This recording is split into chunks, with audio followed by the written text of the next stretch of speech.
Hi guys, welcome to our channel.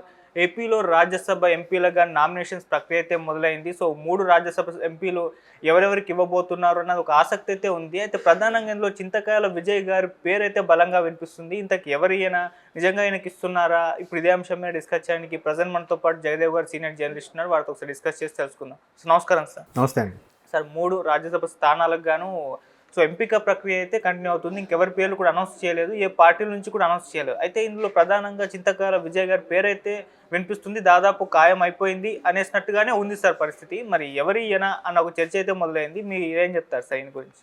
ఎవరి ఈయన అని అంటే అందరికీ తెలుసు. కాకపోతే ఎస్పెషలీ ఉత్తరాంధ్ర వాళ్ళకి, గోదావరి జిల్లాలు, తూర్పుగోదావరి జిల్లాల వరకు కూడా బాగా వినిపించిన పేరు ఇది, చింతకాయల విజయ్.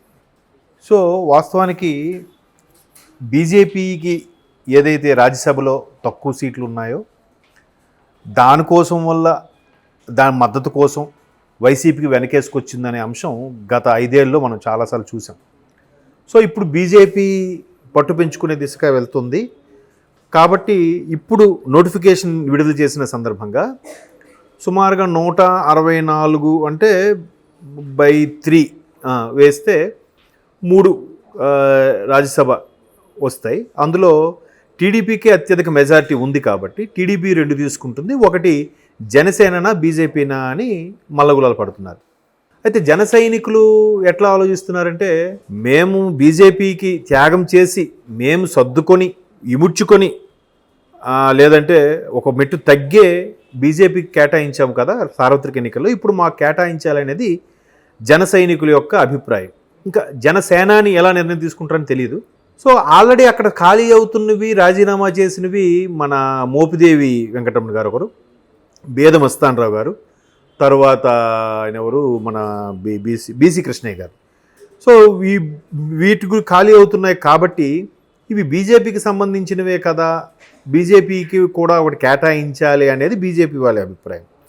సో వాళ్ళు ఎలాగూ లోక్సభ అలాగే అసెంబ్లీకి సంబంధించి ఆంధ్రాలో పట్టు పెంచుకున్నారు కాబట్టి రాజ్యసభకు సంబంధించి కూడా ఒకటి ఉండాలని. గడిచిన 5 ఏళ్లలో వాళ్ళకి 151 రావడం వల్ల టీడీపీకి రాజ్యసభలో చోటు దక్కకపోవడం వల్ల టీడీపీ గట్టిగా పట్టుబడుతుంది 2 సీట్ల కోసం. ఆ 2 సీట్ల కోసం కూడా పట్టుబడినప్పుడు సీనియర్స్ పేర్లు వినిపిస్తున్నాయి. ఎవరు? యనమల రామకృష్ణ గారి పేరు, తర్వాత పూసపాటి అశోక్ గజపతిరాజు గారు, మాజీ కేంద్ర మంత్రి గారు, తరువాత ఇలాగే దేవినేని ఉమా గారు మన కృష్ణా జిల్లా.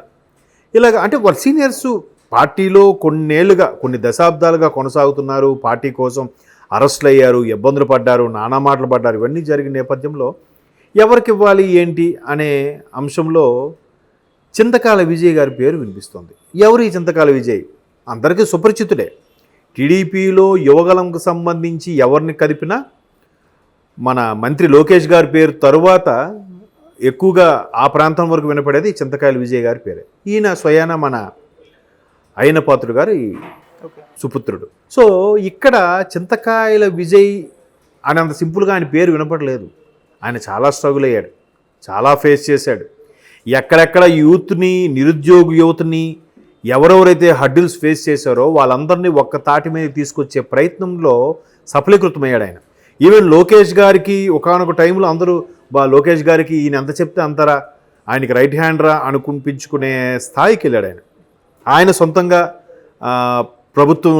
గత ప్రభుత్వంలో జరిగిన అవకతవకల గురించి ప్రశ్నించడం, వ్యతిరేకించడం, యూత్ని ఒక తాటి మీద తీసుకొచ్చే ప్రయత్నం చేయడం, వాళ్ళ కోసం పాటుపడడం, వాళ్ళకి ఇబ్బందులు కలిగితే అండగా నిలబడడం, ఇవన్నీ కూడా ఆయన చాలా చేశారు. మేబీ అందువల్లనేమో ఈ విధంగా ఆయన పేరు వినిపించింది. అయితే ఇక్కడ ఇంకో అంశం కూడా వినిపిస్తుంది. ఏమిటంటే, ఇప్పుడు ఆల్రెడీ అయ్యనపాత్రుడు గారు మన స్పీకర్ గారు కుటుంబానికి ఒక పదవే కేటాయిస్తామని గతంలో సార్వత్రిక ఎన్నికల ముందు బాబు గారు అనౌన్స్ చేసిన నేపథ్యంలో ఇక్కడ ఆల్రెడీ స్పీకర్గా ఇచ్చారు, ఈక్వల్ టు సభాపతి కదా, ఆ క్యాడర్ ఉన్న ఇవ్వడం, మళ్ళీ ఆయనకి సీనియర్ నాయకులుగా మంచి పేరుంది, మరలా ఇప్పుడు వాళ్ళ అబ్బాయికి కూడా రాజ్యసభ ఇస్తే ఎట్లా ఉంటుంది అనేది ఒక చర్చగా నడుస్తుంది. ఎందుకంటే 3 పార్టీలు కలిసి కూటమిగా ఏర్పడే ప్రభుత్వం స్థాపించినప్పుడు చాలామంది త్యాగాలకు సిద్ధపడ్డారు, చాలామంది కాంప్రమైజ్ అయ్యారు, ఇంకొంతమంది బుజ్జగింపులకు గురై మీరు గవర్నమెంట్ వచ్చాక మేము చూసుకుంటామంటేనే వాళ్ళు అణిగి మణిగి అలా కూర్చుని ఉన్నారనమాట. అంటే సరే గవర్నమెంట్ వచ్చాక మనకు ఏదో ఒక ఎమ్మెల్సీనో రాజ్యసభ నామినేటెడ్ పోస్ట్ ఏదో కేటాయిస్తారులే అనే ఉద్దేశంలో. సో అలా కేటాయిస్తారు అనుకున్నారు కాబట్టి చాలామంది సైలెంట్గా కూడా ఉన్నారు. అయితే ఇప్పుడు బీజేపీ నుంచి ఆ 3 ఖాళీ అవుతుంది కాబట్టి 2 టీడీపీ తీసుకుంటే 3వది జనసేనకి ఇవ్వాలనే పట్టు మాత్రం గట్టిగా వినిపిస్తుంది. ఎందుకంటే జనసేనలో కూడా పిఠాపురం వర్మ గారికి ఇంతవరకు ఆయన త్యాగానికి ఏమీ ఇవ్వలేదు కాబట్టి ఆయనకి ఇవ్వాలి అంటే అది టీడీపీ తరపున ఇస్తారనుకోండి, వేరే విషయం. అదొక వినిపిస్తుంది టీడీపీ. మరోవైపు కాకినాడ ఎంపీ సీటు విషయంలో కూడా నాగేంద్ర బాబు గారికి కాంప్రమైజ్ చేసి అనే నీకు రాజ్యసభకి సీట్ ఇస్తానని పవన్ కళ్యాణ్ గారు గతంలో నాగబాబు గారికి మాట ఇచ్చారన్నట్టు కూడా కొన్ని వార్తలు మనం చూసాం. సో అలాగానైతే జనసేన ఖచ్చితంగా ఈ 3 ఒకటి దక్కించుకొని నాగబాబు గారికి కానీ లేదా జన సైనికుల్లో నాగబాబు గారి తర్వాత అత్యంత కీలకంగా పనిచేసే వ్యక్తులు చాలామంది ఉన్నారు. ఇంకా వాళ్ళకి ఎవరికి కేటాయించడం కానీ ఏదో ప్రయత్నంలో జనసేన ఉంది. ఎందుకంటే మేము 28-30 స్థానాలు అసెంబ్లీ స్థానాలు పోటీ చేసుకుంటాం అనుకున్నాం, 21 స్థానాలకే పరిమితం అయ్యాం. తర్వాత లోక్సభ స్థానాలు కూడా ఇంకొక 3 త్యాగం చేశాక మేము 2 లోక్సభ స్థానాలకు పోటీ చేయాల్సి వచ్చింది. అలా చేయబట్టి బీజేపీ ఈరోజు 9 అసెంబ్లీలు సుమారుగా ఒక 5 లోక్సభ స్థానాలు సంపాదించుకోగలిగింది. రాజ్యసభలో మాకు పట్టు కావాలి, మాకు కూడా ఒకటి ఈ కాంప్రమైజులు బుజ్జగింపులు ఉన్నాయి కాబట్టి రెబల్స్గా మారకముందే వాళ్ళని మనం ఏదో ఒకటి చేయాలనే ఉద్దేశంలో జన సైనికులు జనసేన అని కూడా ఆలోచిస్తున్నారట. సో ఓవరాల్గా తీసుకుంటే ఈ మోపిదేవి గారు, కృష్ణయ్య గారు, తర్వాత బేదమస్తానరావు గారు ఏదైతే బయటకు వచ్చేయబోతున్నారో వాళ్ళ ప్లేస్లో అంటే ఒకరు 22లో కొంతమంది అయ్యారు, 20లో కొంతమంది అయ్యారు. 20లో రాజ్యసభ అయిన వాళ్ళకి ఇంక 2 ఏళ్ళు ఉంటుంది, 22లో అయ్యి రాజీనామా చేసే వాళ్ళకి ఇంకా 4 ఏళ్ళు ఉంటుంది. సో 4 ఏళ్ళు ఉన్న వాళ్ళకి పర్వాలేదు, బట్ ఇంకా 2 ఏళ్ళు ఉన్న వాళ్ళకి వీళ్ళకే ఇంకొక 2 ఏళ్ళు ఇప్పుడు 2 ఏళ్ళు ఇచ్చి నెక్స్ట్ మళ్ళీ కంటిన్యూ చేస్తారా, 2 ఏళ్ళతో ఇక్కడికి బ్రేక్ ఇచ్చేసి కొత్త వాళ్ళకి ఇస్తారా అనేది కూడా ఇప్పుడు చర్చగా జరుగుతుంది.